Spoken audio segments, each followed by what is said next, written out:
Hello, everyone, and welcome back to the second lecture on EKGs and electricity. This lecture is the follow-up to one of my intro lectures. So if you haven't watched that one, make sure that you've seen it first. Now let's go ahead and move on.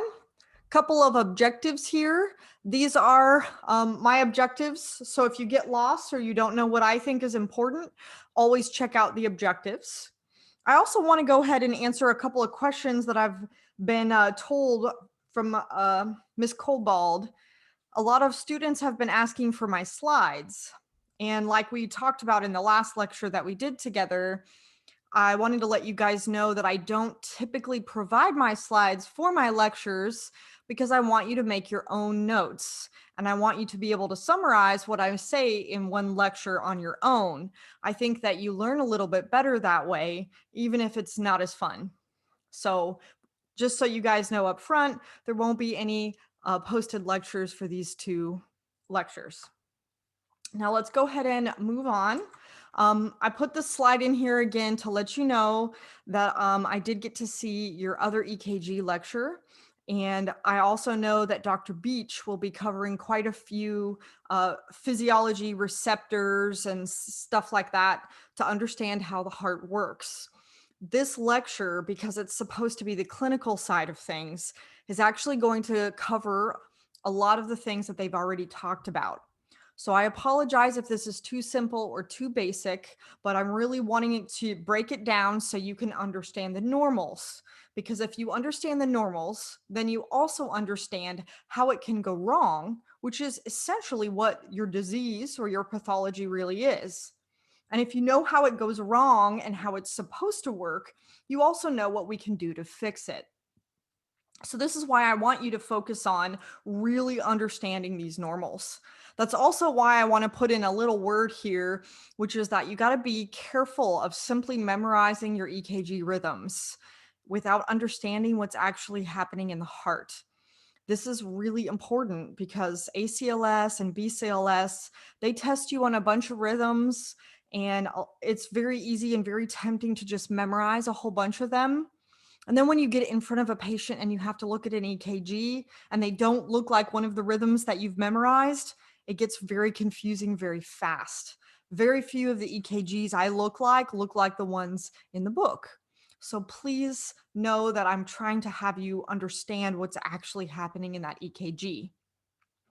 But the good news is because there's all this layover and overlapping with all of the other lectures, hopefully that means that you'll really understand this for the test because there are going to be lots of very similar questions.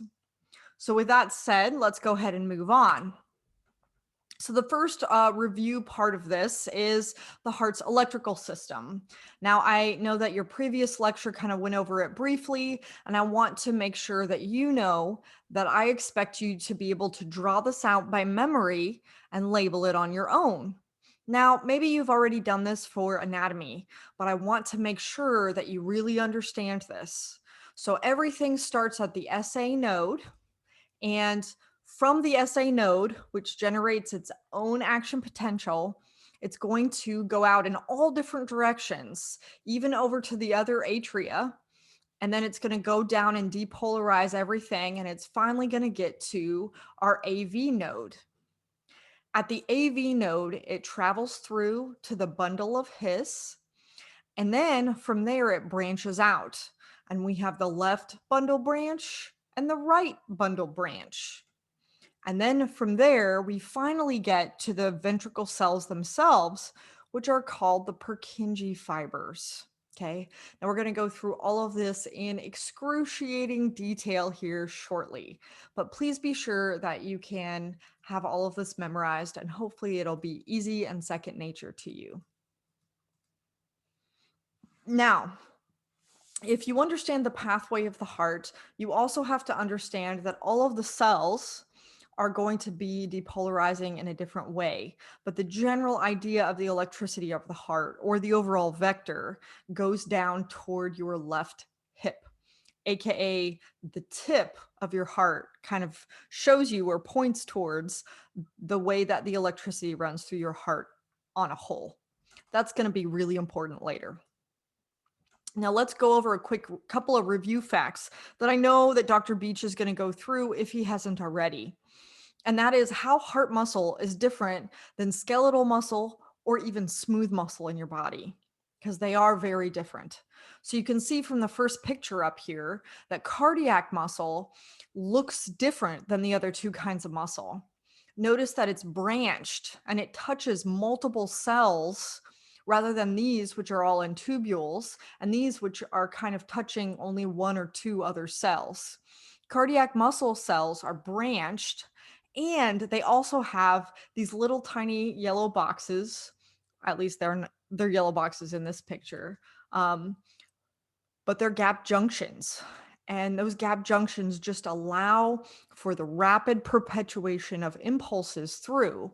So once this cell has depolarized, bam, it gets all of these other cells below it to depolarize just as quickly. This is specific for your heart, and it's really important to know that that's how fast the heart does. The next big difference between heart muscle and other muscle, as you probably have been told a million times, is that the heart has automaticity at the SA nodes and at the AV node. So, automaticity just means that it has the ability to start the action potential on its own without the brain. Now, that means that we could pull your heart from your chest and we could put it on the table and it would beat by itself without any help from the brain. And it's able to do that because of these leaky sodium channels. And again, I think Dr. Beach is going to talk to you about those leaky sodium channels. So I'm not going to go into that. But I do want to point out to you that um, these leaky cells allow sodium in, which allows the threshold to be met, and that will eventually depolarize the SA node. And once that SA node or AV node starts to depolarize, all the rest of the heart will follow. Now, the last special thing about the heart muscle, or at least the last big one that I'm going to talk about for right now, we're going to go into some little ones later, is that the heart has this special sodium channel that doesn't exist anywhere else in your body. And they often call it the L-type calcium channel or the slow calcium channel. And what it does is it causes this blue phase right here, or the plateau phase, and it's going to allow for the heart muscle to squeeze longer. It's excited and perpetuating that action potential much longer than it would in, say, the SA node, which is very quick, right? So this plateau phase, or this slow calcium channel phase, is really important. And that's why calcium is so important for your heart. So if you don't already know that, you're going to know that shortly. So this is just either a brief introduction or a brief review. Now, I think it's really important to mention the autonomics of the heart, because as we've said before, the heart beats on its own due to the SA node beating on its own.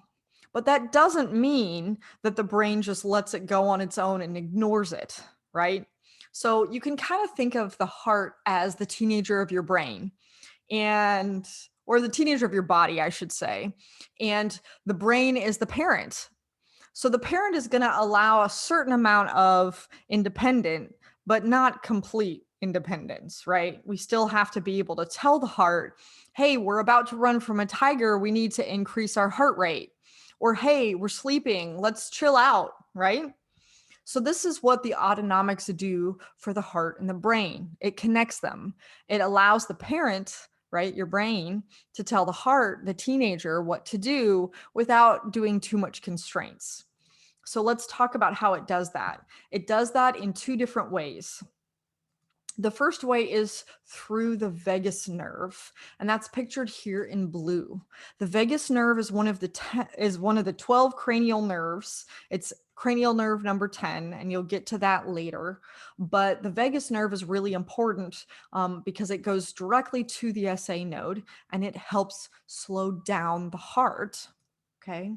The next is the sympathetic nerves, also pictured up here in green. And I clicked too fast on that, I'm sorry. But the sympathetic nerves also go to the SA and to the AV node. And you can see those pictured here. So the sympathetics, or the fight or flight, which is the running from the tiger, we need our heart to beat faster. So that's what those sympathetic nerves do to the SA and AV nodes. They say, beat quicker, beat faster. And they release something called epinephrine or adrenaline on the SA and AV nodes. And they say, beat, beat, beat very quickly. Okay. But we don't need those all the time. Sometimes we need to rest and digest. And that's where the parasympathetic comes into play. That helps our heart beat slower. That's all through the vagus nerve, which is that blue one, or cranial nerve number 10. Okay, so you can see that if this is our normal response for our SA node down here, then the sympathetic one is going to make it happen faster.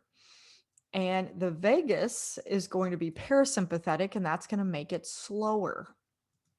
Now, this comes into play when we talk about the fact that even though you learned resting heart rate is somewhere between 60 and 100, what we do know is that the SA node naturally normally beats at 100 to 120 beats a minute.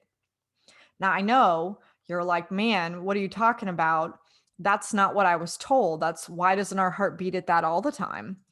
And I want to tell you how we found this out, because this can come into play a little later when we talk about transplanted hearts.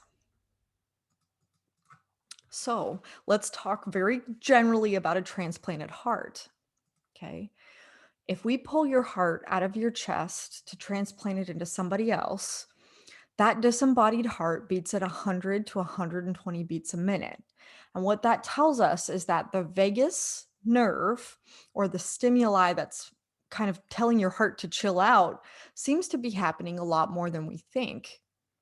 Now, if I'm to take your heart out and to put it into somebody else's chest, and that person is going to come into your office, or that person is going to go into the ER, or they're going to be admitted to the hospital, what you need to know about transplanted hearts is that they can't reassemble everything. We don't have the ability very well to put together the nerves. So if we can't reconnect the vagus nerve, this heart and this person is always going to have a heart rate of 100 to 120 beats a minute normally, because that vagus nerve is no longer still connected. Now, this comes even more into play in the emergency room where I work, because in a code, I can still give a patient with a transplanted heart epi, or epinephrine, for fight or flight, because the receptors on the SA and the AV node are still intact. So even though the nerves that deliver the epinephrine are no longer there, I can push it in their IV, and boy, that'll make their heart race and go really fast, and hopefully bring them out of the code that they were in. However, atropine, which is a medicine that we give when your heartbeat is too slow, it blocks the vagus nerve stimuli to your heart. And that's why we give atropine for bradycardia, right? So that way it can go up to its 100 to 120 normal beats a minute. Atropine doesn't work on transplanted hearts because that vagus nerve is not connected anymore. So there's your fun clinical fact for that. And hopefully that helps solidify the understanding of those autonomics and how the brain controls the heart without taking away its automaticity or free will. Now, that's enough of the review. Let's actually get to the deep understanding of the EKGs. So the first thing to talk about is that we're going to take this picture of the heart with all the electrical system, and we're going to have to measure this electricity of the heart with a lead. Now, granted, we know we have 12 leads in an EKG, but I want to take it down to the basics. And we're going to go with just lead 2. And I specifically choose lead 2 because if you put the negative and the positive as placed here, then that means that the electricity of the heart mainly points directly at lead 2, which makes it a lot easier to talk about when you're first learning. The other thing that I want you to notice here is that I've put a camera over a lead too. And that's because I want you to think about the leads, or at least the positive leads, as a camera. And then you can understand a little bit more about how EKGs work. So the first is, if the electricity is going towards the camera, like it is in this picture where the yellow is looking directly into the camera, we're going to get an upward or peaked motion as pictured here on the EKG. Now, that also means that if we turn this electricity around and it's going away from the camera, then we're going to get this flipping of the electrical signals on the EKG. Now, it's not as simple as that because it can go all over the place as pictured down here. So notice that the positives are all in the same place because we're all looking at lead 2. So we just spoke about this lead, which means that the electricity is all going directly at that spot, which is an upward motion on the EKG. But what if it's going slightly over its head or over the camera's head? Notice that that ends up with a smaller positive deflection.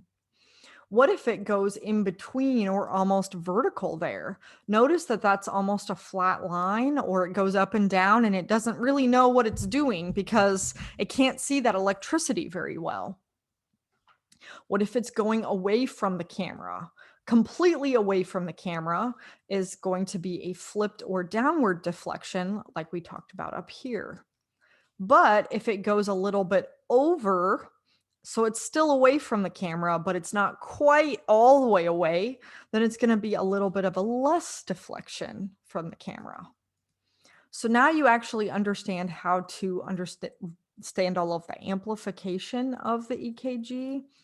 But of course, we can't stop here because it always gets more complicated with EKGs. So the first is this slide I wanted to put in for terminology. So we've already talked about upright versus inverted, and we've talked about low voltage versus a flat line.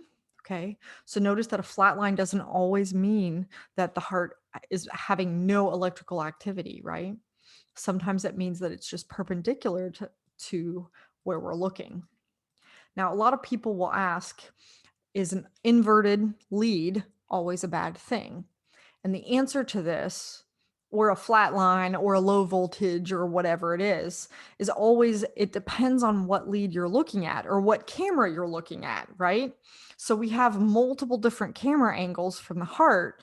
And so if we're looking at the camera angle for the heart, that's the camera's looking right here and it's looking at the heart this way, then that means it's going to see the opposite of what we were just looking at with lead 2.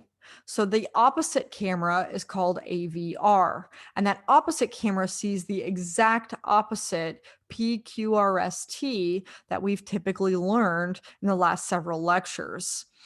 So it's normal for AVR to see the opposite. It's normal to be completely inverted. Now notice that AVL is almost looking from the top at the shoulder, kind of hovering over the heart. So the amplitude and voltage isn't as high in AVL as it would be in our leads 2 that we were looking at before, or even our AVR, because look at how deep that voltage goes. So it's really important that you understand that depending on which camera you're looking at, that's what determines whether it's normal or not normal.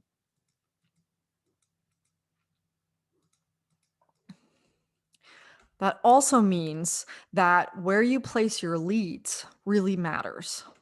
Now, maybe somebody's told you this and maybe not, but lead placement and how your tech, which is usually the person who does the EKG, puts these leads on your patient will really drastically change how your EKG comes out. So I'm going to let you know that plenty of purists, including a lot of cardiologists, are really going to want you to put the 12 lead EKG as it's supposed to look, which means that the leads, especially the limb leads, are supposed to go on your forearms and on your calves, not on your shoulders, your legs, or even in this picture up here on your belly. Now, In the ER, obviously, we do something more along the lines of this because what we need to look for is the big, obvious, scary things. But if you want to look at every single lead and hem and haw at every single little squiggly line, then you need to be a purist also, and you need to get a better EKG.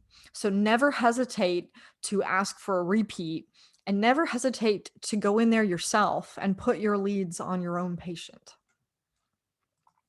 Now, let's actually get a little bit into some action potential stuff, and then we can get into the QRST and specifically talk about what every little bump means. So, before you guys panic about this, I know that Dr. Beach is going to talk in detail about all the receptors and exactly how this action potential happens. So, this is going to be a broad overview. Either you've already had the Dr. Beach talk or you are going to have it shortly.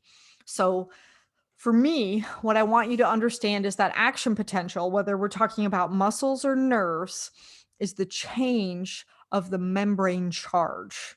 And all membranes start at a negative number. Usually it's negative 60 to negative 70, which you'll see at all the graphs and all the charts. And what's going to happen is it will start from negative. It lets in a whole bunch of positive ions, and that will turn it positive. So we're going from a negative to a positive.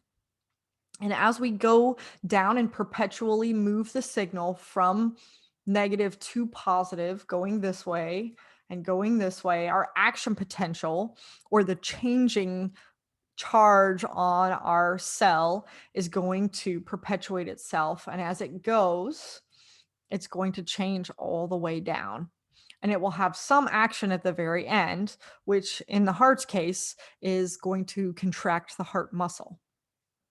Now, most action potentials look like this chart here. You're going to see a name of a lot of sodium channels. We're going to see lots of sodium channels. And sodium is usually what perpetuates the initiation of that action potential. Then, when we want to turn off the action potential, we open our potassium channels. And potassium will then drain out of the cell. That will bring it back down to negative because potassium is also positive. And when it brings it back down to negative, then we have to re-equilibrate and then we get back to normal. So that is typically how an action potential works in the most basic of forms. So you should know that sodium allows for depolarization and potassium allows for repolarization of the cell. Okay, notice that there are some red words at the bottom of this page, and notice that they're bold and they're also red. Okay. During repolarization, so at the very end of this part of the chart, as it's going back down to baseline, it goes a little further, a little bit more negative. And when it goes that little bit more negative, it is unable to start a new action potential until the cell equilibrizes. Ugh, I can't say that word. It goes back to its usual. So it's really important to know that because this is how defibrillation works.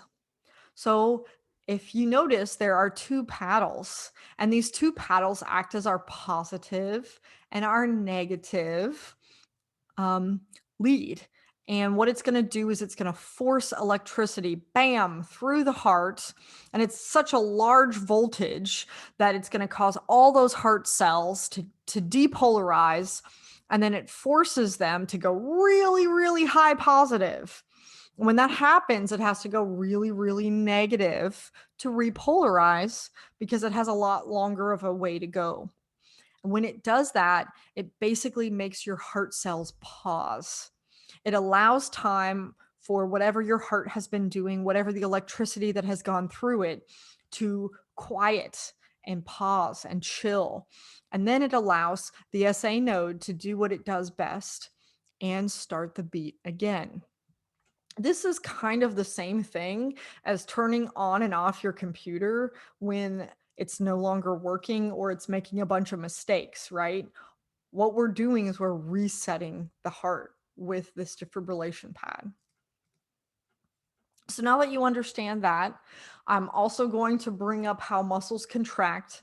And again, I know this is a little bit over the top, and I also know that Dr. Beach is going to talk about this in very intense detail. So what I want you to know for me is that as the outside of the cell depolarizes and that action potential goes through the membrane, what's actually happening inside those cells is that calcium, and you remember calcium plays a really important role in our heart cells.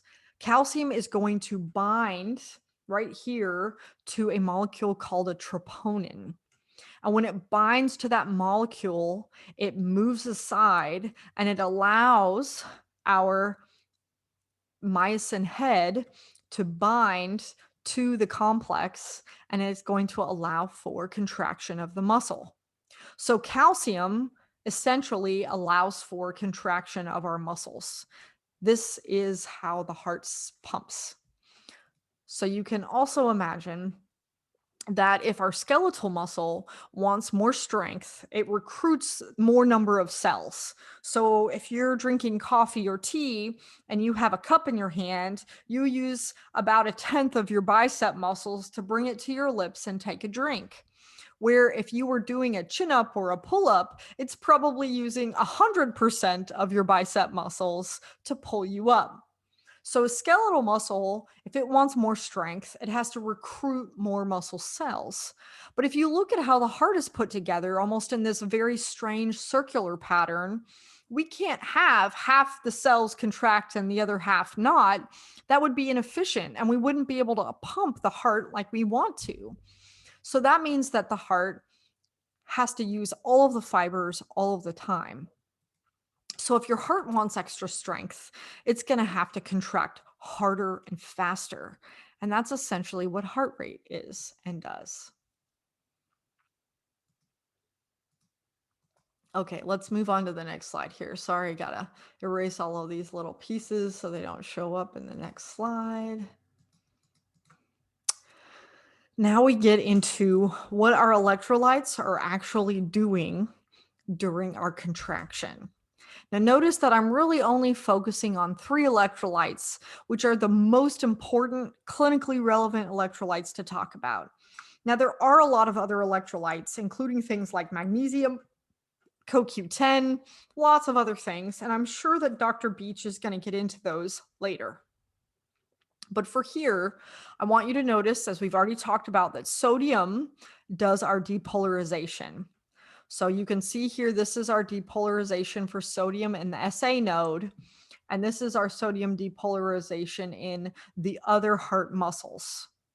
Now, I also want you to notice at the bottom here, these are pictures of the cell. So you can see the inside of the cell and the outside of the cell. So you can see that sodium is rushing into the cell during depolarization. And then we're going to also add in calcium, which is also causing this big blue line of depolarization for the SA node. And then to prepare for repolarization, we let a lot of the potassium out. So that will bring us back down to negative. And then we start building up more for the potassium or for sodium. So that way we can depolarize our cell again. Remember that the SA node doesn't require any extra stimuli to let these extra sodium ions in to start our action potential, because that's how the automaticity works in the SA node. But you can see that in our other myocytes over here, we have a whole bunch of potassium that's out, and you can see that's our phase 4 or our flat line right here. And then we depolarize because the SA node has fired, and we let in a whole bunch of sodium really fast. And it's one of the fastest contractions ever. But then we bring it down, we let in we let out just a little bit of potassium. And you're going to get into all kinds of reasons why that's required right there. But then we're going to let in our calcium, and that's our secret weapon for the heart, because that calcium allows this plateau phase. And that plateau phase will allow us to fully contract the muscle and move the blood. Remember that this happens in seconds, and we want to give our heart time to actually move the blood. And then we can slowly repolarize again by letting our potassium leak out of our cells again. When you understand even these little fundamentals, you also understand, and we will talk about how problems in each of these electrolytes can cause big problems in the heart. You can also understand how we, as providers, are going to intentionally mess with these electrolytes with medications to change the heart contraction. That's how the antiarrhythmics work. I don't know if you've gotten to farm yet or not, but when you learn about antiarrhythmics, you're going to learn that there have been 4 classes of them. And one of the classes, calcium channel blockers, right? Notice how the calcium is big, right? We also have plenty of other antiarrhythmics, and I'm not going to go too deep into those right this second, but know that knowing these normals is really going to help you when you start learning how we manipulate these for our benefit.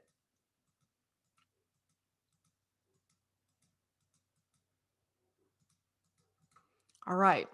Now let's go through the PQRST in second by second, frame by frame through our lead 2 camera. And remember that on the EKG, we're looking at what's called a sum vector. So we're not looking at each individual cell as it depolarizes. We're looking at what the camera sees from the big picture. Okay. So if we have 2 vectors, one that goes right and one that goes straight down, the sum vector is going to be the red arrow. And that's what the camera is going to show on the EKG. So now let's talk about the P wave. So what you can see is that the SA node has already started depolarizing, and that we have depolarization spreading across the atria in all different directions. Now, with all of these different directions going everywhere all at one time, and it's happening so fast, what we're end up getting is a sum vector that all kind of culminates going towards the AV node. And this is one little tiny bump in the P wave that looks positive because it's looking straight at the camera. And so that's what the P wave is doing. Now remember that when these depolarize, our muscle cells here are going to squeeze, and that pressure is going to build and build and build until our mitral and tricuspid valves open and our blood can actually go through from the atria to the ventricle. And that happens with all of our electrolytes happening very quickly. Now from there, we get the PR interval. Also, you can see that it's flat or isoelectric on the EKG. Now, the PR interval, a lot of people think is the atrial repolarization, and that's kind of not true. What's actually happening here is that the AV node is depolarizing. Now, the AV node takes the longest amount of time of any part of your heart to depolarize because it's more fibrous and it doesn't have as many gap junctions as the rest of the cells in your heart. This is called the AV nodal delay, and it only delays about 0.1 to 0.2 seconds. But turns out those 0.1 to 0.2 seconds, or this flat line on this EKG, this turns out to be one of the most important parts of the normal natural heartbeat that we use clinically all the time, because this delay gives time for the atria to squeeze and fill that ventricle. And all it takes is 0.1 to 0.2 seconds. So remember, these action potentials are propagating so quickly that a delay is considered 0.1 to 0.2 seconds. But because this is so important, I like to give kind of an easier way to understand it. And I like to explain it using the catapult analogy. And that is, if you go through all of this time and all of this effort to build a catapult, you don't want to pull it back and fire it unless you have something in the bucket of the catapult, right? You want to have this piece have something in it. So that way, when you pull it back, it can throw whatever you've placed in there. That's the whole point of the catapult. If nothing is there, it's kind of pointless to go through all of the effort to lock it down and then release it if there's no point to releasing it. And that's kind of like what's happening in the heart. A heartbeat is pointless if it's not propagating any blood.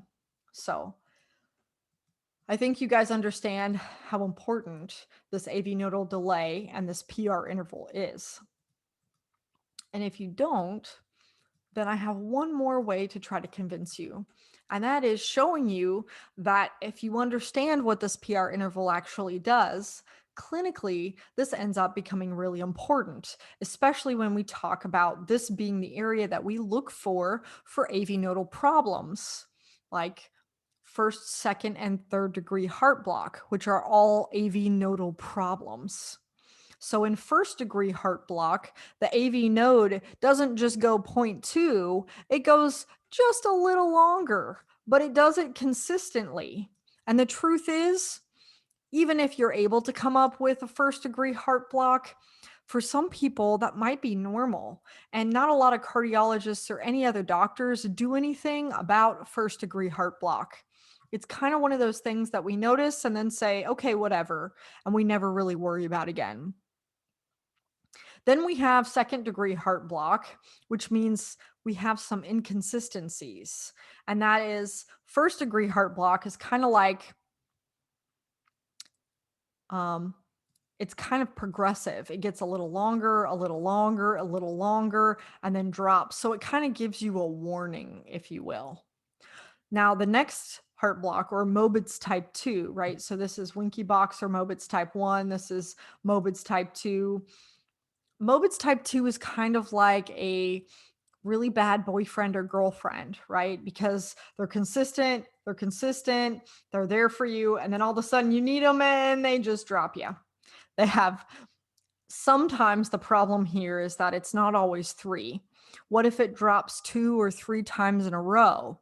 This can happen very randomly and it can occur very serious problems. So second degree heart block, Mobitz type 2, is way more serious than Winky Bach Mobitz type 1.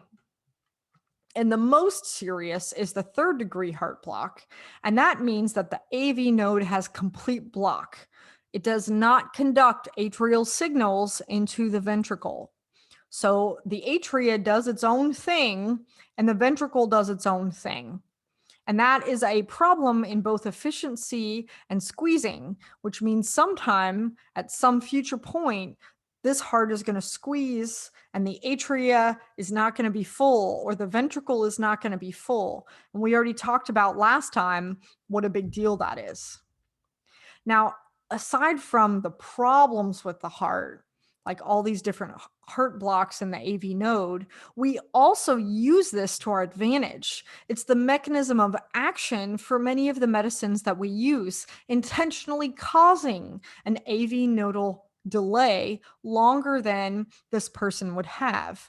So we use drugs like calcium channel blockers, beta blockers, and digoxin to prolong this AV nodal delay when we have a heart that's beating too quickly, or a tachycardic tachyarrhythmia heart. If we need to slow it down, maybe one of the easiest ways to do so is to make your AV node delay the signal significantly more. But we're not going to get too deep into that. I just want you to understand how important this AV node PR interval is. Now let's move on and talk about the Q. Now what's happening in the Q, so we've already gone through our atria and our AV node, and we've gotten into the bundle of His.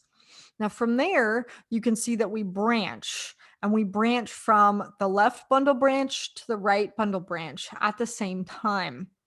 What we do here is the septum needs to depolarize. So that's what the Q wave is. The Q wave is the septum depolarizing. But what you may not know is that it's only the left bundle branch that depolarizes the septum, which leads us to a whole bunch of rightward facing arrows, as you can see from this picture. So that means our sum vector actually goes somewhat away from our camera that's looking, which is why our Q wave looks a little bit inverted. So in lead 2, our camera clearly sees the septal depolarization, which means a Q wave in lead 2 is very normal. It can be normal in almost all of the camera leads, right? Except for V1 through V3. Those are almost always a bad thing. Now, I want to show you the difference between what a normal Q wave looks like and what a pathologic Q wave looks like, aka there's a problem. So notice that it goes down just a touch. That can be very normal. But if there's actually a big problem, notice how deep those Q waves are. Dramatic Q waves almost always indicate that something is going wrong with the septum. So now you know what Q waves are actually indicating. And I can finally erase all of these arrows. Now from here, we're going to move on to the R wave. Now with the R wave, we've finally gotten through the septum and we're into the Purkinje fibers and we're trying to depolarize the ventricle. And you can see that we're depolarizing them at the same time. Now, even though it's the same time, remember that the left side is a little bit bigger, a little bit thicker than the right side. And so when we sum up these vectors and find out what our camera is looking at, our sum vector is actually kind of two different directions, and it kind of favors the left side. So when we sum up these vectors with two different sides, we end up with this big purple one. And notice that that ends up being almost directly into the camera. Not quite, but almost. And that's where we get our huge R wave going straight up. The biggest part of our EKG beat so far, for sure. Now that is responded almost very quickly, followed by our S. So the S represents the base, or where the last pieces of the ventricle are depolarizing. And notice that those pieces are actually two different areas, and they're kind of pointing up or away from the camera, which means that the overall vector ends up being the purple one. And that's why the S, looking away from the camera, dips down into lower than the baseline. So that's what's happening with the S, is the base of the ventricles are depolarizing. Then we have another flat line, and that is our ST segment. Now, this is a very crucial piece of the heartbeat, and that's where the entire ventricle has depolarized, but it hasn't repolarized yet. So it's kind of where we're waiting for the ventricle to squeeze and let all the blood out into the body or into the lungs. It's kind of the squeeze hold period. It's also one of those periods where no new action potential can be stimulated, if you remember from earlier in this lecture. So if you know that, then whenever you see something like an ST elevation or an ST depression being either higher or lower than our baseline, okay, our baseline is the line that happens right before the P, that means that we're having some kind of repolarization problem or dying tissue is essentially what's happening. Now, I'm not going to get too deep into this, but as long as you understand that these flat pieces of the EKG, like the PR interval and the ST segment, are some of the most crucial parts of the EKG, which is kind of ironic. Now, here's an example of a problem with ventricle squeezing. So let's start talking about left bundle branch block. Now, this is something that you're going to see a lot in real life all the time. And that means that the left bundle has a block, right? So we cut it off. Now, you can have a partial block or a 3/4 block, but I don't want to get into that. So let's assume that suddenly this whole thing is just blocked. What does that do to our vectors? So now our septum doesn't really get depolarized very well. We start with the right side getting really depolarized. And then from there, the right side, it then goes to the left side. Now, because it starts with the right side and goes to the left side, we end up with this kind of weird swing that you can see in the EKG about how wide this QRS is. It takes a long time for everything to depolarize, and it looks kind of big and shapeless. And it also kind of goes away from the camera. Notice how it's dipping down rather than pushing up. And it depends on which camera lead that we're looking at, of course. Now let's go over into right bundle branch block where the picture is distinctly gone. I'm so sorry about that. I'm going to click through here and there you go. All right. So now we're blocking off our right bundle branch, which means our septum still depolarizes like normal. And the left side then starts depolarizing down here and also transmits signal over to the right side. So it looks kind of similar, only the left side depolarizes faster. And so what you get with a right bundle branch block is what looks like two different ventricular contractions. A lot of people call this bunny ears.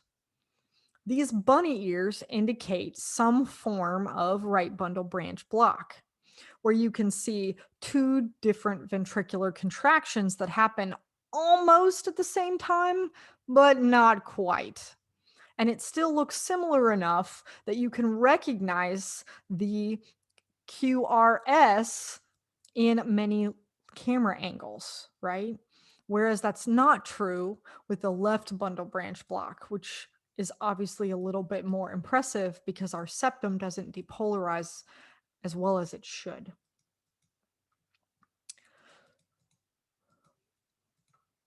All right. Finally, we get to the T. Now, the T is ventricular repolarization. So it's important that you know that we've gone from positive to negative, and the first areas to turn negative are the last areas that depolarized. So these bases are going to start the repolarization process, and it's going to head back the way it came in exactly opposite way of dominoes, right? At the So it's important to know that as we go back and we go up into the septum, both sides, it's going to look like we're going and moving away from that camera. Sorry, I clicked that too quickly. And the most important electrolyte during the T process is going to be potassium, because that's when our repolarization matters most. If you remember from when we were talking about action potential, it was all about potassium getting us back to be able to do another beat shortly. Now, a lot of people ask, when does atrial repolarization happen? Because you already told me it didn't happen in the ST segment. So when did it happen? And the answer is here on the slide. It's during the QRS, but we didn't really get to see it on the EKG because the ventricular depolarization was so heavy and so intense that it sort of got lost in that big old QRS complex. So that's when the atrial repolarization happened. So, if we're going to put this all together, what you can see is that this is the big picture. As the heart goes through, you can see the action potential in each area, the atrial muscle, the AV node, the bundle branch, and you can see how all of them together end up equaling what we know as our PQRST. You can see this ventricular muscle that's going off all translates right in here as a big push. And then you can see our repolarization of the T And you can even see our sinus and our AV node all happening around the P. So now that we're putting it all together, let's actually look at how some of this works on EKGs. And we got to be able to talk then about electrolyte abnormalities when we look in places. So remember, as a reminder, we're looking at our sodium, potassium, and calcium. And now we know where to look in the EKG. Where are these electrolytes the most important? So we already know that the PR interval is most important for AV nodal delay. And we already know that our QRS is all about our conduction timing and our ventricular squeeze. So sodium is one of the most important pieces there. But the interval from the Q to the T and how long or short that is all depends on those special calcium channels that makes the myocardium or the heart muscle so different. And then T is the potassium. So if you get an EKG that shows a problem like this one, you can figure out where the problem exists, and then you can guess at what the problem is. So for example, this one, I've compared a normal EKG up at the top to this EKG. And what you should be noticing when you look at this whole thing as a whole is that the T waves up here are not right. They look really big and large and pokey, and that they're in multiple leads. It doesn't look right. And we already learned that the T wave, the most important thing that we need to know about it is that the potassium plays a big role. So there's some kind of potassium problem with this EKG, like hyperkalemia, which is exactly what is going on with the EKG. So now let's talk about all of the electrolyte disturbances on EKG. So we know that potassium is the T wave, and we know the QT is the calcium. So we have low potassium, which shows a prolonged wave with this weird bump here, often referred to as the U wave. Whereas high potassium shows these weird peaked T waves. Okay. And then if we have low calcium, we have this really long QT interval, because remember, we don't have enough calcium. And if we have too much calcium, then we shorten the ST segment. So it happens very quickly because we have too much calcium headed into the cell, and it squeezes too hard and too fast. So again, let's look at these on EKG. So this is a lot on a slide, I know, but what I wanted to do is I wanted to show you what normal looks like, and then low potassium looks like. There's that U wave we were talking about, and then what high potassium looks like. And I also want to talk to you about numbers. Normal potassium numbers are 3.4 to 4.4.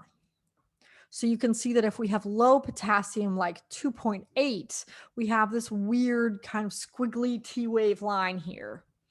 And 2.5 and 2, and you can see this wave getting longer and not acting right until we get to 1.7, where we almost get this dip because we're not able to repolarize the cell as we should. Now with high potassium down here, you can see the exact same. We have 6.5 all the way to 9. And you can see how the T wave starts peaking, and it almost becomes so great at 9 that the T wave becomes more impressive than our QRS wave. It almost starts to look like a sine wave. This is always bad. Potassium problems are one of the most common electrolyte abnormality you're going to see in clinic. And potassium problems are always something that needs to follow up in the emergency department because they can be life-threatening very, very quickly. Now let's talk about calcium. So you can see the normal compared to how shortened QR or QT interval it looks. And there's a bunch of causes here. These are just for in case you're interested. You're going to learn all about these later. So let's look at an actual EKG that shows high calcium. You can see how quickly that QRST looks together and how fast that is. It almost looks like an elevated ST segment, only it just happens to be that the T wave happens too darn quickly. You can see that in all of these ones that I'm highlighting here. So this is what high calcium looks like on an EKG. This one is extremely rare, must say. Now let's do a couple of things to look at EKGs as a whole. Remember that we've been focusing up until now on just one lead. Now let's put them all together. And in order to be able to do that, I also want to give you a few tips and tricks that I think can help. So the first is one lead does not stand alone. So remember that this isn't just one security camera. It's not a rhythm strip. It's all 12 leads. So we're looking at multiple leads, multiple camera angles, which is why it's all one big picture. It also means that if something goes wrong with the heart, let's say something goes wrong on this side of the heart, it's not just this camera that's going to see it. It's also this camera and maybe even this camera. So you always want to know that one lead by itself isn't enough to diagnose the patient with any problems, because some kind of problem should show up on some other camera lead. Now, that means that clinically an EKG equals all of the electrical activity that we just talked about.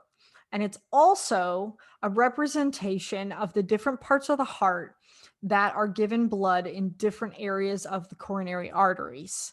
And remember that this matters because coronary arteries are the kryptonite or the Achilles heel of the heart, right? Because it doesn't dip into its own stash, and it's so reliant on the blood and the oxygen and the nutrients from those coronary arteries. So when we look at an EKG, we want to know where the problem is and which artery might be involved. So to know that, you need to know that the EKG is a map. And this is how you can read the map. Each color represents one particular area in the heart or one coronary artery. This is 100% worth memorizing. It's worth knowing inside and out and backwards. You need to know this even on your Christmas break and beyond. If you could only know one thing from this whole lecture, this would be what I would choose. So please print this out. Please know where this is. This is a very easy picture to get a hold of. And in case for some people, they want a little bit more of a visual image, I made this slide for you. So you can see in this slide that this picture here has color coded all of those 3 arteries, and it matches the color coding of the EKG below. Or you can see the color coding of these arteries in this picture above. Again, this is something that I really want you to know, because even if it's not a heart attack, if you know which artery is involved, sometimes you'll be able to know which medicine to use or how to make the heart feel better and take the symptoms away. All right, now this goes with the one lead does not stand alone, and this is all about reciprocal changes. So remember how I said if one lead had a problem, one other lead should probably be able to see something. But we're going to take that one step further and talk about reciprocal changes. So if lead 3 camera sees some ST elevation, the opposite lead or the reciprocal lead should see the exact same thing, but from a different angle, the exact opposite angle. So the opposite of ST elevation is ST depression. So if you know which leads are reciprocal or opposite the other leads, then you know that you can look at the other or the opposite camera angles and determine whether that specific thing is happening in the heart. Now, this becomes a really big deal because when you talk to a cardiologist, they say, do you see reciprocal changes or not? And if you don't see reciprocal changes, then they start to suspect that it was lead placement rather than an actual problem. So, one of the things that you can see that's in this picture up here is that lead 2 and 3 and AVF have this weird, almost ST depression. But I'm not quite sure if it's ST depression, right? Because we're all brand new. So we know that if we're facing those leads, we can look at the reciprocal leads, which are 1 in AVF in blue, and we see ST depression. So now we know that this is real. And I think this might be having a heart attack. And now we can activate the cath lab and we can call for help. So, reciprocal changes is a great way to be able to check yourself, and it's a great way to be able to figure out what's going on with the heart when looking at other camera angles. So, what are we going to do with this EKG, which has this weird thing, but it's only in one lead? Right? That's the next question. What do we do with this? The right answer is if only one camera is seeing this and no reciprocal changes are happening and no other lead sees any other problem, we ignore this and repeat it because it really is probably a lead problem. Maybe the sticker is not on quite right. Maybe the lead is frayed. Remember that the electrical wiring of these machines can go bad as well. So what I would do is I would ignore this and repeat it. Now, we want to move on to some of the problems that can show up in EKGs because like all electrical systems, there's always problems. And I'm not talking about problem with the machine, I'm talking about problem with the electrical system of the heart. And the first most obvious one is something called premature contractions. These are often called extrasystoles. Okay, like I don't know, somebody thought that was very clever, but it just means an out of sync beat or a beat that happens a little bit too early. Remember that that SA node wants to beat a little faster. So maybe it means that our vagus nerve isn't doing what it's supposed to be doing. But during and after this beat, the heart is repolarizing, which means that the next impulse that the SA node starts might not actually initiate a heart contraction. So even though it shows up on the EKG, the heart may not be squeezing and blood may not be getting to this person's organs. Okay, that is not a good thing because remember, we want the heart to pump. We don't want to sit there and wait for all this electrical activity to happen in the heart and no blood to be pumped. So, this is the danger of premature contractions. And there are two different kinds of premature contractions that happen. The first is an early SA node beat, and the second is an early ventricular or AV node beat. Remember that those are the only two places so far that can initiate beats on their own. So, if there's somewhere that's beating too early, it means it's initiating it too quickly. So, let's talk about each of these. And here's a whole bunch of causes in case you're interested. Basically, all of them can sum up to damage to the electrical system, but caffeine and drugs and thyroid and all that stuff can cause these. So let's see what they look like. This top one is a PAC or premature atrial contraction. What you're noticing here is that it's sinus because we have a P wave, but notice that it's kind of irregular. Look at how quickly this beat and this beat are versus how far away this beat and this beat and this beat are. Okay, so you can see that it's irregular, but it's not AFib. This is a PAC, which means that this beat fired too quickly. And then there was this long repolarization, and then it started to beat again. Normal, normal. Oh, dang, it beat too early again. Now, normally PACs, they don't cause a whole lot of symptoms other than the person can sometimes feel palpitations or their heart beating in their chest. Usually there's no pain, and these typically don't require a whole lot of treatment, although you can talk to them about caffeine and nicotine and drugs and anxiety and that kind of stuff. Now, PVC is what you're seeing at the bottom. And you notice that when the atrial or the AV node contracts, it is wide QRS rather than the regular QRS. And that's always how you can identify a PVC. So let's move on and talk about both of these. So PACs, right? Sometimes it could be an ectopic atrial pacemaker, and we're going to talk about that later. But we kind of already talked about all of this, which is that it's just occurring a little bit too early. And you can see that based off of looking at all of the R waves, how close they are versus how rhythmic or regular they are. And here's some more on PVCs. One of the big things I want you to know is just like PACs, we don't generally treat PVCs. But if you have more than 3 in a row, like say this one right here, that's a run of VTAC.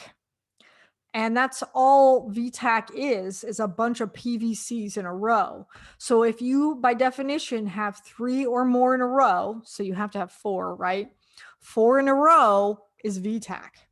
That is always bad. And it's really important that you know the difference between a PVC and VTAC. And these tend to be associated with lots of stimulants like methamphetamine or caffeine, like drinking 10 cups of coffee a day, like I may or may not do. Or if somebody got epinephrine, like maybe they were in for an allergy or something like that. Typically, if these have to be treated, we treat them with a beta blocker. And you're going to get into that way later in this. But I just want you to be aware that that's what a PVC is. And typically they're ignored.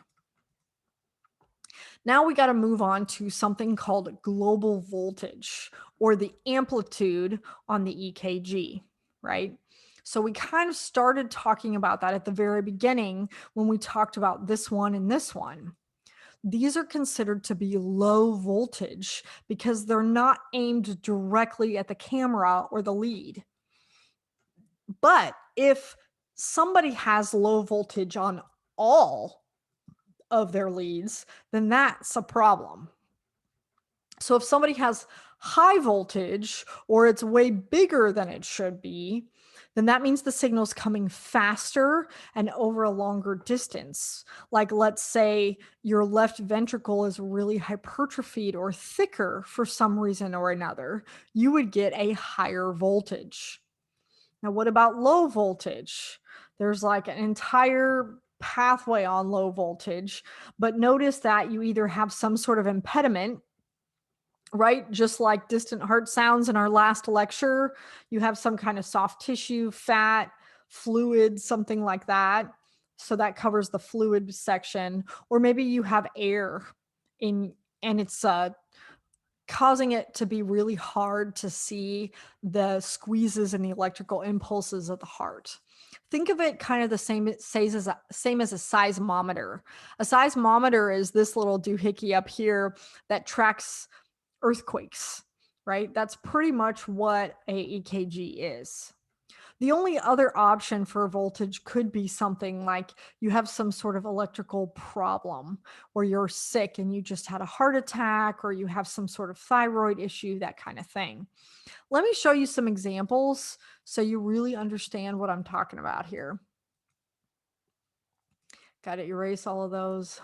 Here's an example of global low voltage. Notice that it's not necessarily on every single one, but if you look at all of these, that QRS is mighty small. I mean, I can see a P wave here, but look at that QRS. It's teeny tiny. It's teeny tiny. Why is it so dang tiny? Even though the other leads seem to look okay, it makes me think that this is real and not just something that I'm seeing on poor lead placement, right? So I'm going to think about things like fluid around the heart, or maybe fluid in the lungs around the heart. Maybe this person has COPD, or maybe they're really, really obese, like 580 pounds. Okay. There's a lot of reasons why you can have global low voltage, but this is when we start caring about low voltage. What about high voltage? This is examples of high voltage. Notice how high we're talking about. I mean, this voltage goes off the freaking EKG. It's that high. Why would that happen?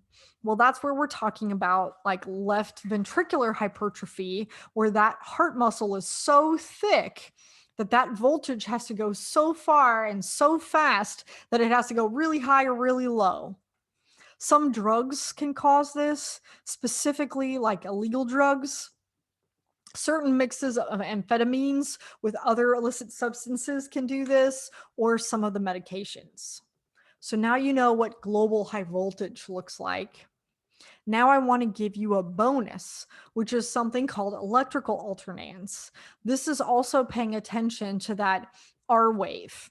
And if you notice specifically here, this is a perfect example EKG, and a lot of people get really excited about them because you'll notice that one is low and one is high, and one is low and one is high, and it goes back and forth and it alternates. And what it's indicating is fluid around the heart, pericardial effusion. What's actually happening in electrical alternans is that the fluid around the heart is so big and so thick that the heart is swinging back and forth in the pericardium, back and forth.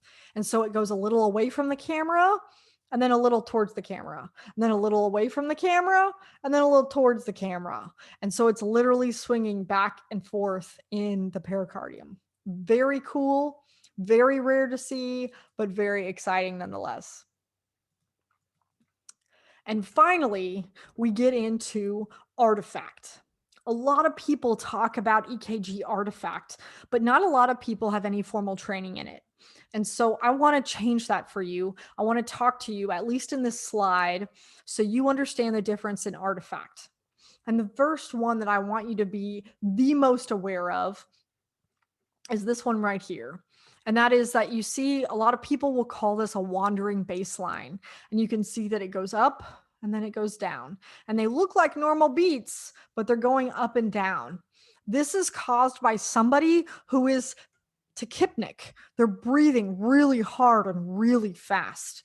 If I see an EKG like this, especially in the ER, I get up and say, show me where this person is. Not because they're hurt, but because they're working so hard to breathe. I probably need to decide if they need to be intubated or if they need a breathing treatment or what's going on with this person.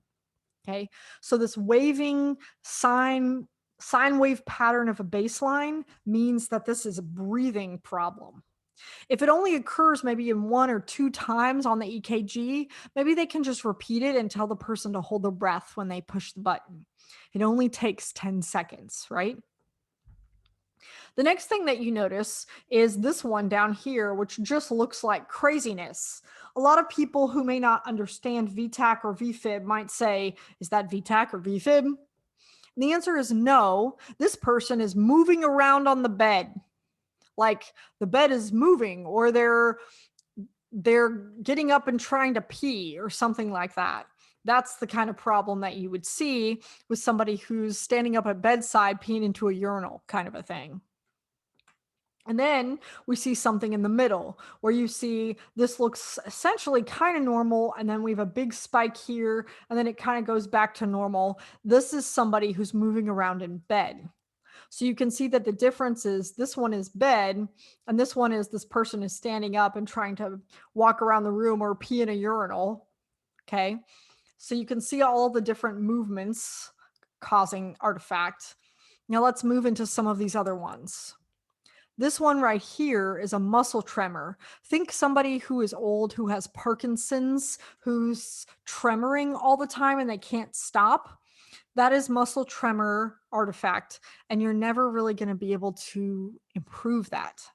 So you'll have to be able to read the EKG with that muscle tremor present. Repeating the EKG won't fix it. Next is going to be this one called muscle tension. Sometimes you're going to see this in certain leads and not others, but that means that the person is tensing up their muscles in some part of their body. And at certain camera angles, those tense skeletal muscle is going to cause electrical interference with the tense heart muscle. Because remember that the EKG can't tell the difference. Now we're going to notice this last one here that's unlabeled. This one looks very strange because it looks like very rhythmic, but it doesn't make a whole lot of sense. And that's because that one is a nerve stimulator, or they have them like gastric stimulators as well. So this is some kind of electronic device that's sending in little pulses and you're picking it up on the EKG. This is also not going to ever be able to clear.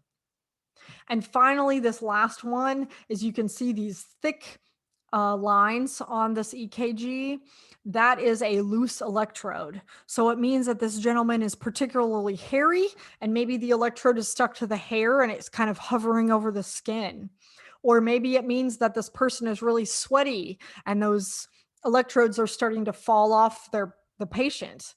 So that's what to look for when you have a loose electrode. And hopefully this gives you a general understanding of a lot of the artifacts that you can see and what you can fix and what you can't. I know that there's going to be so many different other kinds of artifacts that you can see on the EKG, but as long as you can tell the big important stuff, the question that you're asking when you get this EKG, you may not necessarily have to repeat any of these if you can figure out or read the rhythm around the problem. And to give you just one more brief diagnostic understanding of when to order an EKG, I have listed out for you a whole bunch of causes of things that I know I'm going to get an EKG on. So things like chest pain, of course, you're going to get an EKG, right? Dizziness, or if I find a new heart murmur that I've never found before. What about things like shortness of breath or weakness and fatigue, right? That's sometimes how a heart attack presents. Or what about something like altered mental status? Maybe somebody could have some kind of heart problem there, or a drug overdose. We also order EKGs preoperatively for all patients over 65 because we want to make sure that their heart can get them through the anesthesia and the surgery, right? So these are all just some examples of when you should order an EKG. And I think this will help guide you in understanding how useful the EKG and what it can and can't tell you. If you want to know more, or if you need a place to go through step by step everything that we went over and more, I highly recommend CMC EKG Masters. This goes into all the details. It's a very easy to use site. You can just type in CMC ECG. Another place to kind of quiz yourself if you're kind of more advanced on EKGs is Life in the Fast Lane. Life in the Fast Lane has an entire EKG library of over 1,000 EKGs where you can click on it and you can test yourself. You can guess what the rhythm is or what's happening, and then you can click on the answer and get immediate feedback and why, all within the same case. So those are two really good sources if you want more EKGs. And until then, we're going to have a live Zoom Q&A on December 7th. So if you have any questions or you want any clarifications or you just want me to go through some EKGs, come talk to me on Zoom for about an hour to an hour and a half on December 7th. I think it's going to be at 10 a.m., I believe. And until then, I will see you guys later.